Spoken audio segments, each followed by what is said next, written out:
نصیب چمکے ہیں فرشیوں کے، نصیب چمکے ہیں فرشیوں کے، کہ عرش کے چاند آ رہے ہیں، جھلک سے جن کی فلک ہے روشن، جھلک سے جن کی فلک ہے روشن، وہ شمس تشریف لا رہے ہیں، مرحبا۔ السلام علیکم ناظرین، پروگرام میرے اچھے رسول صلی اللہ علیہ وآلہ وسلم کے ساتھ میں ہوں تحسین ماوا اور میں ہوں فہد مصطفیٰ۔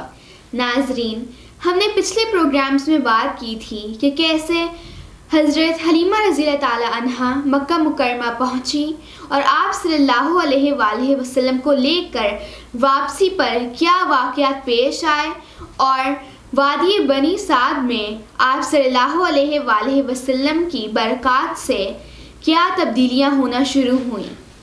آج کے پروگرام میں ہم مزید اس پر بات کریں گے کہ حضرت حلیمہ رضی اللہ تعالی عنہا فرماتی ہیں کہ میری ایک عزیزہ قریب تھی اور میری پڑوسن بھی تھی۔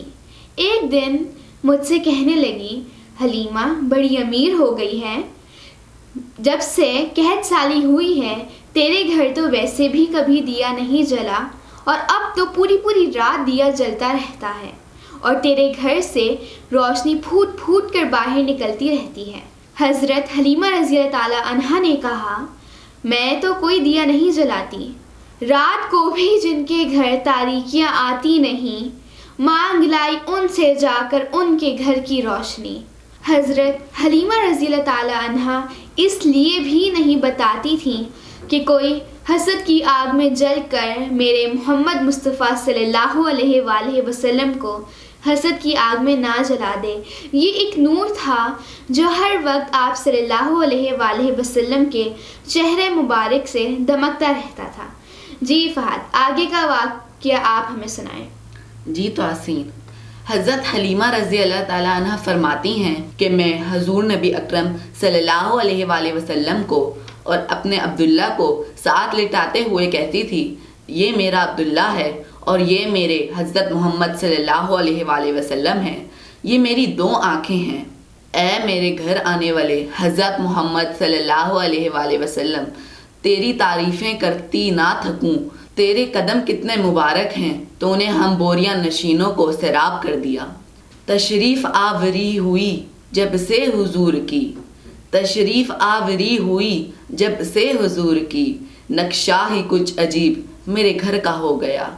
حضرت حلیمہ رضی اللہ تعالیٰ عنہ فرماتی ہیں کہ ایک دن بکریوں کے ریوڑ سے ایک بکری ہمارے ذہن میں آ گئی جہاں پر حضرت محمد صلی اللہ علیہ وآلہ وسلم موجود تھے اور میری آنکھوں کو ٹھنڈا کر رہے تھے اور میں ان کی زیارت سے سکون محسوس کر رہی تھی۔ بکری آئی اور آپ صلی اللہ علیہ وآلہ وسلم کے قدموں کو بوسہ دیا اور سجدہ کیا اور پھر عقیدت سے کھڑی ہو گئی۔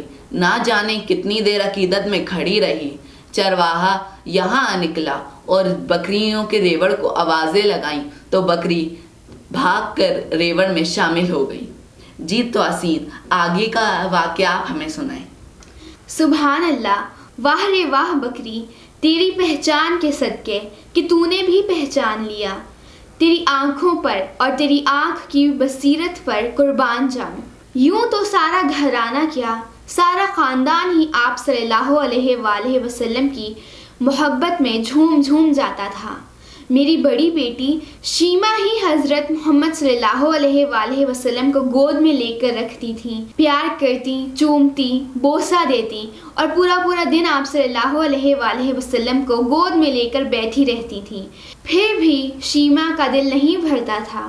شیما کی محبت کا یہ عالم تھا کہ شاعری تو آتی نہیں تھی، لیکن اپنے چھوٹے بھائی حضرت محمد صلی اللہ علیہ وآلہ وسلم کے لیے شاعری کہلوا دیتی۔ وہ لوریاں دیتے دیتے اشعار پڑھتی رہتی اور حضرت حلیمہ رضی اللہ تعالی عنہا بھی ان کے ساتھ شامل ہو جاتی۔ ترجمہ: اے پروردگار، اگر تو نے ہمیں اس نعمت سے نوازا ہے تو اسے بقا اور سلامتی عطا فرما اور اسے ہمارے لیے باعث برکت فرما اور انہیں انتہائی بلندی کے مقام تک پہنچا اور انہیں منزل مقصود تک پہنچا اور اس کے دشمنوں کو رسوا اور ذلیل فرما اور آپ صلی اللہ علیہ وآلہ وسلم کو بلندی عطا فرما۔ جی فہد، آگے آپ ہمیں سنائیں۔ سبحان اللہ۔ حضرت حلیمہ رضی اللہ تعالیٰ عنہ فرماتی ہیں کہ نہ جانے یہ کھیل کب سے جاری تھا۔ ایک رات موسم بڑا خوشگوار تھا، ہم صحن میں سو رہے تھے۔ مجھے محسوس ہوا کہ جیسے ہمارے صحن کے درخت کا سایہ جھول رہا تھا، کبھی ادھر تو کبھی ادھر۔ جب میری نظر حضرت محمد مصطفیٰ صلی اللہ علیہ وآلہ وسلم پہ پڑی تو وہ انگلی ہلا رہے تھے اور 14ویں کا چاند کھلونا بن کر ان کی انگلی کے اشارے پہ کھیل رہا تھا۔ کھیلتے تھے چاند سے بچپن میں آقا اس لیے، کھیلتے تھے چاند سے بچپن میں آقا اس لیے، خود سراپا نور تھے وہ تھا کھلونا نور کا۔ ایک دن بکریاں چرانے والے ہمارے خاندان کے لڑکے آپ صلی اللہ علیہ وآلہ وسلم کو بکریاں چرانے کے لیے ساتھ لے گئے۔ گھبرائے ہوئے دوڑتے ہوئے زور زور سے دروازہ کھٹکھٹانے پر میرا دل تو جیسے دہک گیا۔ وہ بولے، اماں اماں، آپ صلی اللہ علیہ وآلہ وسلم کھو گئے ہیں۔ اس سے آگے کیا ہوا اور آپ صلی اللہ علیہ وآلہ وسلم کہاں پر گئے، یہ ہمیں تواسین بتائیں گی۔ جی ناظرین، حضرت حلیمہ رضی اللہ تعالیٰ عنہ فرماتی ہیں کہ جیسے تو میری جان ہی نکل گئی، باہر نکلی، روتی دھوتی آہیں بھرتی، سب بچے بوڑھے میرے ساتھ شامل ہو گئے، کبھی اس گلی میں تو کبھی اس گلی میں ہم آپ صلی اللہ علیہ وآلہ وسلم کو تلاش کر رہے تھے۔ راستے میں ایک معبد آتا تھا، وہاں پر ایک بہت مشہور پروہت نامی بہت بڑا پادری رہتا تھا۔ سب نے اس سے التجا کی کہ اس عورت کا بچہ گم ہو گیا ہے، تم خدا سے دعا کرو کہ اس کا بچہ اسے مل جائے۔ وہ شاید ہماری آہذاری سے متاثر ہو گیا، وہ ہمیں معبد لے گیا اور اس نے گھٹنے ٹیک دیے اور وہ کہنے لگا کہ اس عورت کا بچہ گم ہو گیا ہے جس کا نام حضرت محمد مصطفیٰ صلی اللہ علیہ وآلہ وسلم ہے۔ ابھی اس میں مبارک محمد صلی اللہ علیہ وآلہ وسلم نکلا ہی تھا کہ سارے بت سرنگو ہو کر سجدہ ریز ہو گئے اور ایک بت تو وضاحت کے ساتھ بولنے لگا کہ حلیمہ، وہ بچہ تم سے کبھی علیحدہ نہیں ہو سکتا، ایک وقت آئے گا کہ جب پوری دنیا اس میں گم ہو جائے گی۔ جی فہد، آگے کا واقعہ آپ ہمیں سنائیں کہ آپ صلی اللہ علیہ وآلہ وسلم کہاں سے ملے۔ حضرت حلیمہ رضی اللہ تعالیٰ عنہ فرماتی ہیں، ہماری جھولی میں صبر نام کی کوئی چیز نہ تھی۔ میں اس جگہ چلی گئی جہاں بکریاں چرائی تھیں، کبھی اس پہاڑ کی اوٹ میں کبھی اس پہاڑ کی اوٹ میں، کہیں نہیں ملے۔ پھر جیسے مجھے آسمان سے آواز آئی کہ اے حلیمہ آسمان کی طرف دیکھ۔ جب میں نے آسمان کی طرف دیکھا تو میں یہ دیکھتی ہوں کہ جیسے گرد و غبار کا ہجوم ہے اور وہ ہجوم بھٹک چکا ہے اور اسے راستہ نہیں مل رہا، اور ایک بچہ ان سے مخاطب ہو کر کہہ رہا ہے، ادھر میری طرف آؤ، میں راستہ ہی تو دکھانے آیا ہوں۔ جب میں نے غور سے دیکھا تو میں یہ دیکھتی ہوں کہ وہ حضرت محمد صلی اللہ علیہ وآلہ وسلم ہیں۔ میں نے بے ساختہ ہو کر پکارا، اے میرے بیٹے محمد مصطفیٰ صلی اللہ علیہ وآلہ وسلم، میرے پاس آؤ۔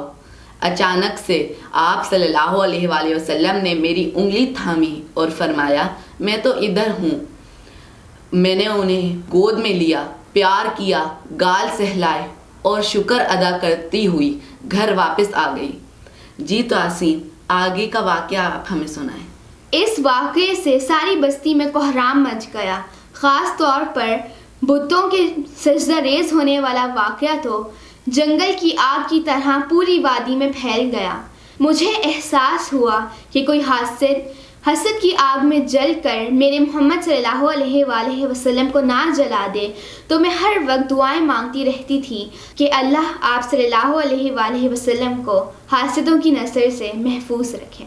اگر خاندان والوں میں سے کسی کو بھی تکلیف ہوتی تو آپ صلی اللہ علیہ وآلہ وسلم اپنا ہاتھ لگاتے تو تکلیف اسی وقت دور ہو جاتی۔ وادی والے کہتے تھے کہ جس طرف محمد صلی اللہ علیہ وآلہ وسلم کی بکریاں چرنے گئی ہیں، اسی طرف اپنی بکریاں بھی چرانے کے لیے لے جاؤ۔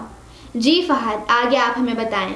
ناظرین، ایک ایسا دن طلوع ہوا جس دن حضرت حلیمہ رضی اللہ تعالی عنہا اداس، گھر بھر کی رونق آپ صلی اللہ علیہ وآلہ وسلم کو مکہ واپس لے کر جا رہے تھے، بالکل ویسے ہی جیسے پہلے دن مکہ مکرمہ جاتے ہوئے بالکل آہستہ آہستہ قافلہ چل رہا تھا۔ اس قافلے میں صرف حضرت محمد صلی اللہ علیہ وآلہ وسلم خوش تھے، کیونکہ امی حضور کے حضور حاضر جو ہونا تھا، نہایت شفیق دادا جان کے یہاں حاضر جو ہونا تھا۔ کچھ دن تو ایسے ہی خوشی و مسرت سے گزر گئے۔ ایک دن حضرت حلیمہ رضی اللہ تعالیٰ عنہ نے حضرت آمنہ رضی اللہ تعالیٰ عنہ سے عرض کیا کہ سچ پوچھیں تو میرا دل آپ صلی اللہ علیہ وآلہ وسلم کو چھوڑ کر جانے پر مطمئن نہیں ہے، اداسی سی ہوتی ہے۔ حضرت آمنہ رضی اللہ تعالیٰ عنہ نے فرمایا، مکہ کی آب و ہوا کچھ ٹھیک نہیں ہے، کہیں یہ نہ ہو کہ آپ صلی اللہ علیہ وآلہ وسلم بیمار ہو جائیں۔ جی تو آسین، آگے آپ ہمیں بتائیں کہ کیا ہوا۔ جی ناظرین، کس کا دل چاہے گا کہ محمد صلی اللہ علیہ وآلہ وسلم کو چھوڑ کر واپس آ جائے۔ حضرت حلیمہ رضی اللہ تعالیٰ عنہ نے عرض کیا کہ کیا میں محمد صلی اللہ علیہ وآلہ وسلم کو اپنے ساتھ واپس لے جاؤں؟ بڑے لوگوں کے بڑے دل ہوتے ہیں، شاید وہ میرے جذبات پڑھ چکی تھیں۔ حضرت آمنہ رضی اللہ تعالیٰ عنہ نے فرمایا، حلیمہ، میں بھی یہی سوچ رہی ہوں کہ ابھی مکہ کی ہوا درست نہیں ہے اور آپ صلی اللہ علیہ وآلہ وسلم کو کچھ عرصہ کے لیے واپس اپنے ساتھ لے جائیں۔ حضرت حلیمہ رضی اللہ تعالیٰ عنہ کی زندگی واپس معمول پر آ گئی۔ خوشی و مسرت کے دن واپس آ گئے۔ مسرتوں کے دن، بہاروں کے موسم کے دن کتنے بھی طویل ہوں گزر جاتے ہیں۔ میرے 2 سال اس طرح گزرے جیسے ہوا کا جھونکا ادھر سے ادھر گیا ہو۔ جی فہد، آگے آپ ہمیں سنائیں۔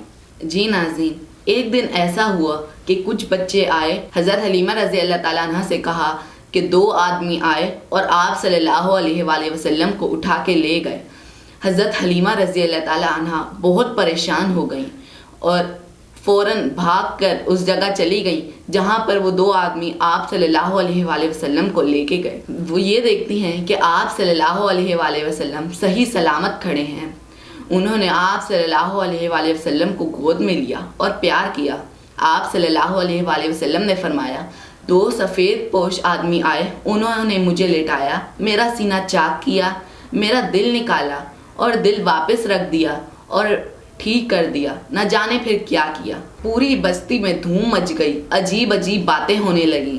تو حضرت حلیمہ رضی اللہ تعالیٰ عنہ نے سوچا کہ آپ صلی اللہ علیہ وآلہ وسلم کو واپس مکہ لے جاتے ہیں۔ بستی کے لوگ کہتے تھے کہ یہ بچہ بڑا عجیب ہے، اس کا ہر رنگ انوکھا نرالا ہے، بت خانے جاتا تو نہیں لیکن بت آپ صلی اللہ علیہ وآلہ وسلم کا نام سنتے ہی گر جاتے ہیں، جس صحرا میں جاتا ہے بنجر زمین کو سیراب کر دیتا ہے۔ اس کے کھیل بھی انوکھے ہیں، ایک انگلی کے اشارے سے چاند کھیلتا ہے۔ لگتا ہے یہ بچہ مستقبل کا روشن ستارہ بن کر ابھرے گا۔ ناظرین، یہ وہی ستارہ ہے جو کائنات کے لیے رحمت للعالمین بن کر آئے، اور ماہ میلاد میں ہم اسی نعمت عظمیٰ کا شکر ادا کرتے ہیں۔ ناظرین، ہمیں اجازت دیجیے، شکریہ والسلام۔